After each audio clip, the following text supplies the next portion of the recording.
وقتی گریبان عدم با دست خلقت می درید، وقتی ابد چشم تو را پیش از ازل می آفرید، وقتی زمین ناز تو را در آسمان ها می کشید، وقتی آتش طعم تو را با عشقهایم می چشید، من عاشق چشمت شدم.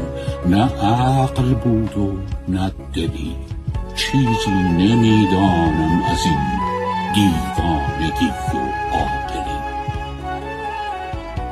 یک آن شد این عاشق شدن، دنیا همان یک لحظه بود، آن دم که چشمانت مرا از عمق چشمانم رو بود. وقتی که من عاشق شدم، شیطان به نامم سجده کرد، آدم زمینی تر شد و عالم به آدم سجده کرد. من بودم و چشمان تو، نه آتشی و نه گلی، چیزی نمیدانم از این دیوانگی و عاقلی. من عاشق چشمت شدم، شاید کمی هم بیشتر، چیزی در آن سوی یقین، شاید کمی هم کیشتر.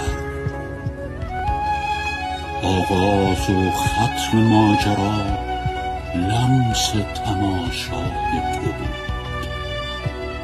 دیگر فقط تصویر من در مردمک های